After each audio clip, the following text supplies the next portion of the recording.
Le matin du lundi de Pâques 2025, le monde s'est réveillé avec une nouvelle déchirante venue du Vatican. Le pape François, 266e chef de l'Église catholique, s'est éteint à l'âge de 88 ans.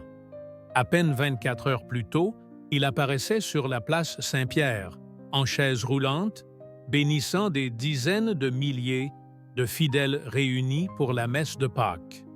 Il avait caressé des bébés avec tendresse, salué la foule avec chaleur, porté un message de paix pour Gaza et l'Ukraine, exhortant l'humanité à mettre fin à sa soif de guerre. Personne n'aurait pu imaginer que ces paroles seraient menées son dernier message au monde.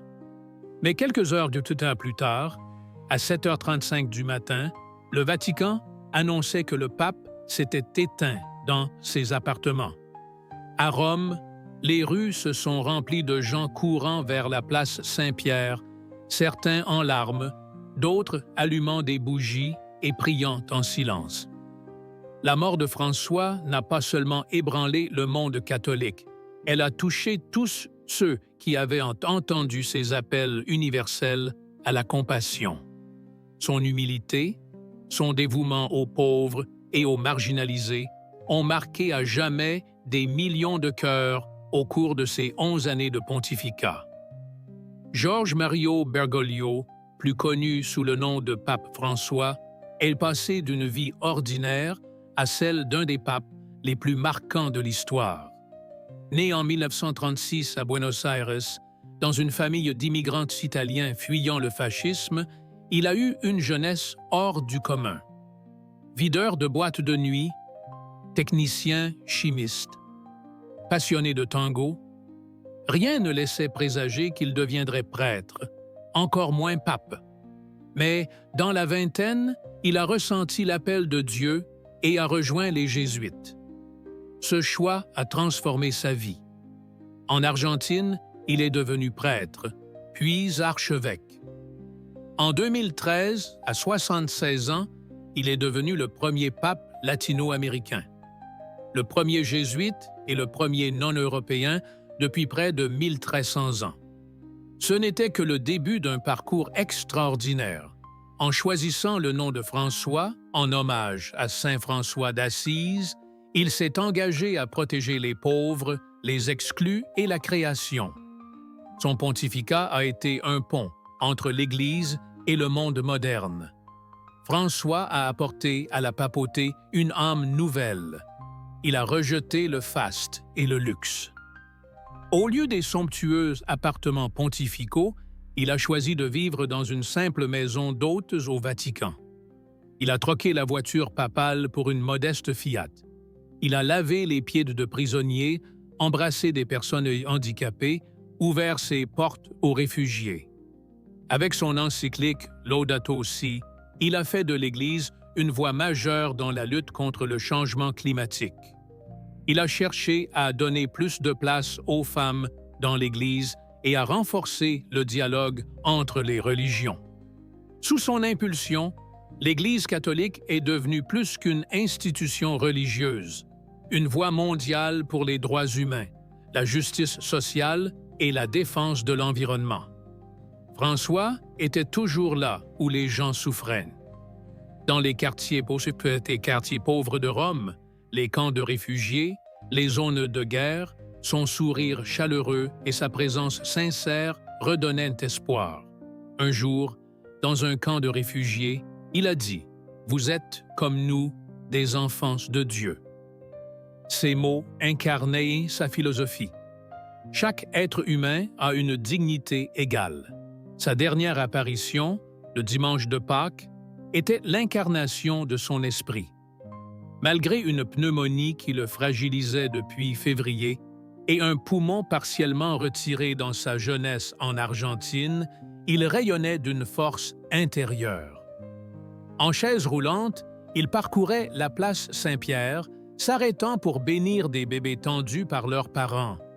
Incapable de prononcer lui-même son homélie, il a laissé un assistant lire son message pascal, un vibrant plaidoyer pour la paix.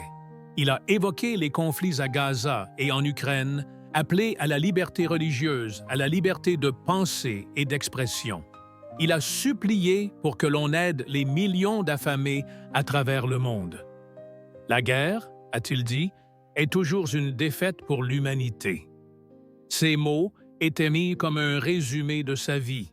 Miséricorde, justice, respect de la dignité humaine. Ces messages ne s'adressaient pas seulement aux catholiques, mais à toute l'humanité. Des leaders musulmans ont salué ses efforts pour le dialogue interreligieux. Des communautés juives ont rappelé son combat contre l'antisémitisme et même des figures laïques ont reconnu son influence sur les droits humains et l'environnement. Ce dernier message reflétait l'âme de son pontificat. François a toujours été une voix de paix et de miséricorde. À Rome, ses moments passés avec des prisonniers, ses rires et des partagés avec des enfants dans des camps de réfugiés, ses prières hypopaïques pour la paix dans des zones de guerre définissaient qui il était. Un jour, à un journaliste, il a dit « Je ne suis qu'un homme, un serviteur de Dieu ».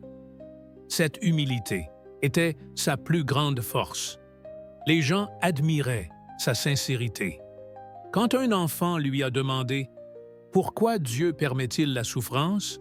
François a répondu « Je ne sais pas, mais je sais que Dieu pleure avec nous. » Cette réponse révélait son humanité, sa fragilité, sa profonde empathie.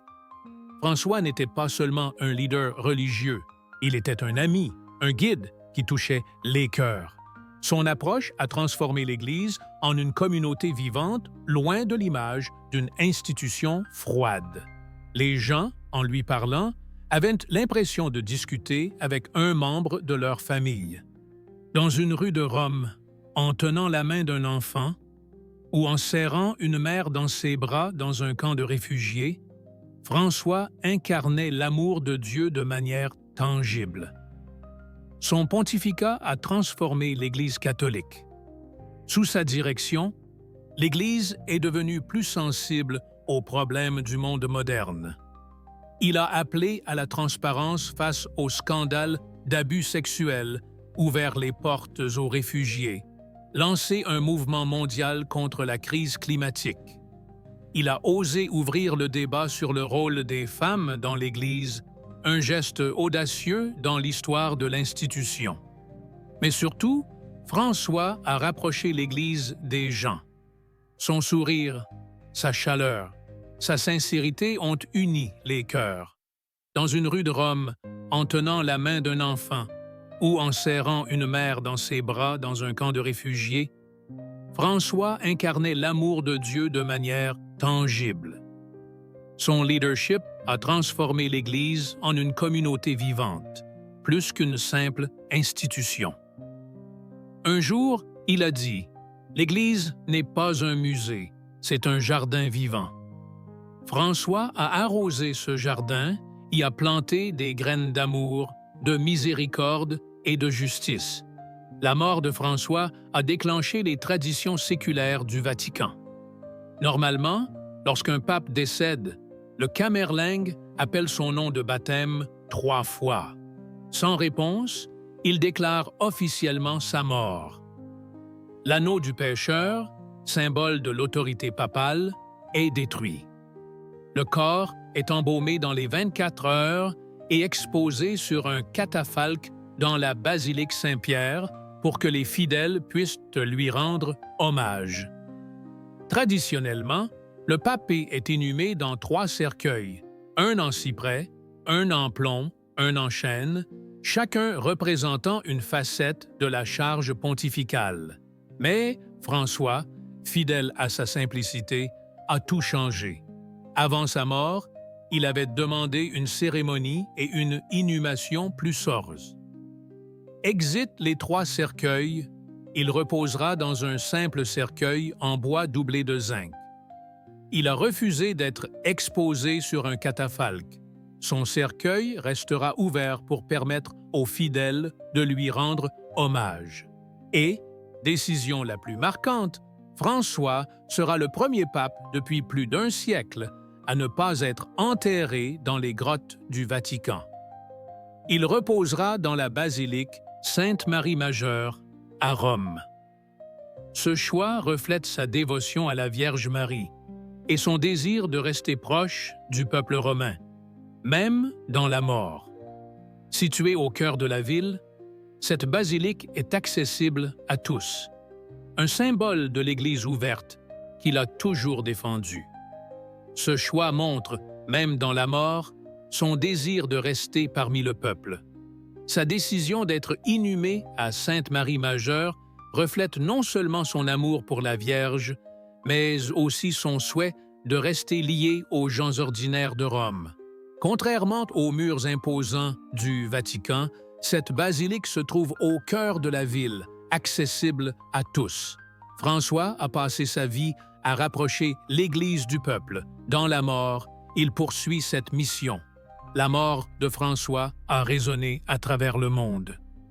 Ursula von der Leyen, présidente de la Commission européenne, a déclaré qu'il avait inspiré des millions par son humilité et son amour des plus démunis. La première ministre italienne Giorgia Meloni a partagé son émotion, disant avoir eu l'honneur de son amitié. Le vice-président américain J.D. Vance, qu'il avait rencontré quelques heures avant sa mort, a exprimé sa tristesse pour les millions de chrétiens qui l'aimaient. L'archevêque de York, Stephen Cottrell, l'a décrit comme un homme saint, mais aussi profondément humain, plein d'esprit et de vie. Sa disparition, en pleine période pascale et durant l'année jubilaire 2025, où des millions de pèlerins affluent à Rome, a ajouté une dimension spirituelle à ce moment de deuil. Les rues de Rome se sont remplies de fidèles venus dire adieu au pape. Sur la place Saint-Pierre, des bougies ont été allumées, des prières murmurées, l'héritage de François célébré. Sa mort n'était pas seulement la perte d'un leader religieux, c'était le silence d'une voix qui incarnait la conscience commune de l'humanité.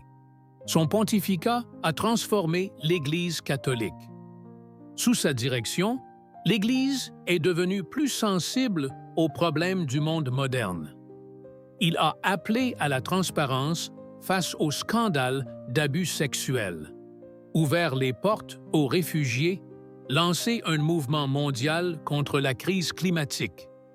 Il a osé ouvrir le débat sur le rôle des femmes dans l'Église, un geste audacieux dans l'histoire de l'institution. Mais surtout, François a rapproché l'Église des gens. Son sourire, sa chaleur, sa sincérité ont uni les cœurs. Dans une rue de Rome, en tenant la main d'un enfant, ou en serrant une mère dans ses bras, dans un camp de réfugiés, François incarnait l'amour de Dieu de manière tangible. Son leadership a transformé l'Église en une communauté vivante, plus qu'une simple institution. Un jour, il a dit « L'Église n'est pas un musée, c'est un jardin vivant. » François a arrosé ce jardin, y a planté des graines d'amour, de miséricorde et de justice. Avec la mort de François, l'Église catholique se prépare à une nouvelle ère. Après 9 jours de deuil, le Collège des cardinaux se réunira dans la chapelle Sixtine pour le conclave, où ils éliront son successeur. Les cardinaux voteront jusqu'à ce qu'un nouveau pape soit choisi à la majorité des 2/3. Lorsque ce moment arrivera, une fumée blanche s'élèvera de la cheminée de la chapelle et l'annonce « Habemus Papam » retentira sur la place Saint-Pierre. Le nouveau pape aura la lourde tâche de succéder à un homme qui a redéfini la papauté. Parmi les défis qui l'attendent, renforcer le rôle des femmes dans l'Église, répondre aux scandales d'abus sexuels avec transparence et continuer à faire entendre la voix de l'Église sur des questions comme le changement climatique et la justice sociale. Ce ne sera pas une tâche facile. François a porté la papauté à un niveau tel que suivre ses traces sera à la fois un honneur et une immense responsabilité. Le prochain pape pourra-t-il marcher dans la voie tracée par François ou l'Église prendra-t-elle une nouvelle direction? C'est une question cruciale, non seulement pour les catholiques, mais pour le monde entier. En choisissant le nom de François, en référence à Saint François d'Assise, le pape a fait vœu de protéger les pauvres, les marginalisés et la création. Sa devise « Construisez des ponts, pas des murs » a guidé son pontificat. Dans les prisons, les camps de réfugiés, les zones de guerre, les quartiers défavorisés, François était là, aux côtés des plus vulnérables. Sa mort n'est pas la fin de son message, mais un appel à le perpétuer. Son héritage nous pousse à bâtir un monde plus compatissant, plus juste. Alors qu'il repose dans la basilique Sainte-Marie-Majeure, François continue de nous enseigner. Par sa simplicité, il nous rappelle la puissance de l'humilité. Par son amour, il nous montre que la foi est avant tout un acte de service. Son dernier voyage, comme sa vie, est une leçon. Une vie dédiée aux autres est une vie qui a du sens.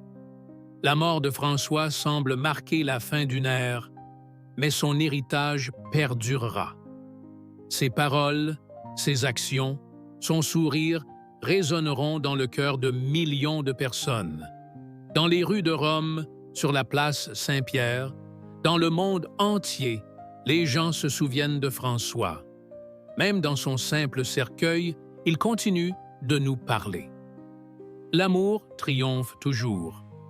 La miséricorde trouve toujours un chemin. Et l'humanité, même dans les temps les plus sombres, peut reconstruire l'espoir. François nous a laissé un jardin. À nous maintenant de le faire fleurir. Ces graines d'amour, de paix et de justice continueront de germer à travers le monde.